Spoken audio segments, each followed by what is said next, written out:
शासकीय कर्मचाऱ्यांच्या संपाचा चौथा दिवस असून बीड जिल्ह्यातील 25,000 कर्मचारी संपात सहभागी झाले।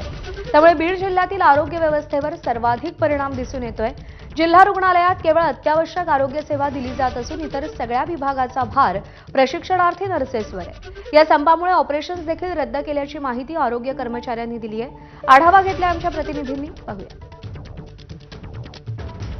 शासकीय कर्मचाऱ्यांच्या संपाचा आजचा चौथा दिवस आहे।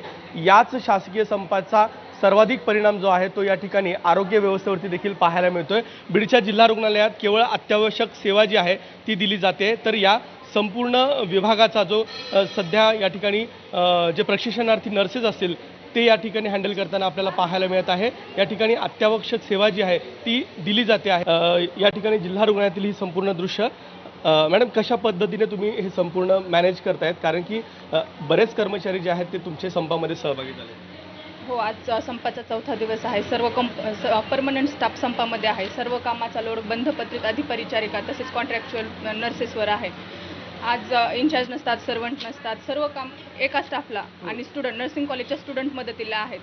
आज चौथा दिवस असल्यामुळे पेशंटची ट्रीटमेंट तर वेळेवर जाते, पण त्यांची ओटी पोस्टपोन्ड होणं अशी भरपूर कारणं आहेत। पेशंटला खाली सिटी स्कॅनला नेणं, एक्सरेला नेणं हे प्रॉब्लेम चालूच आहेत। जिथे प्रशिक्षणार्थी जे नर्सेस आहेत त्यांच्या माध्यमातून हा संपूर्ण वॉर्ड जो आहे तो हँडल केला जातो आहे। बीडच्या जिल्हा रुग्णालयामध्ये अत्यावश्यक सेवा ज्या आहेत त्या दिल्या जात आहेत, तर दुसरीकडे जे महत्त्वाचे ऑपरेशन्स असतील ते देखील कॅन्सल केल्याचं या ठिकाणच्या नर्सच्या माध्यमातून सांगितलं गेलेलं आहे। बीड जिल्हा रुग्णालयातील बरेच कर्मचारी जे आहेत ते या संपामध्ये सहभागी झालेले आहेत आणि त्याचा थेट परिणाम जो आहे तो सध्या या रुग्णसेवेवरती देखील पाहायला मिळतोय आणि त्यामुळेच लवकरात लवकर या शासकीय कर्मचाऱ्यांच्या मागण्या पूर्ण कराव्यात अशी देखील मागणी केली जाते आहे। कॅमेरामन प्रमोद जोशीसह विकास माने, एबीपी माझा, बीड। आणि या बातमीसह बुलेटिनमध्ये वेळ झाली एक छोटासा ब्रेक घेण्याची। पाहत रहा एबीपी माझा।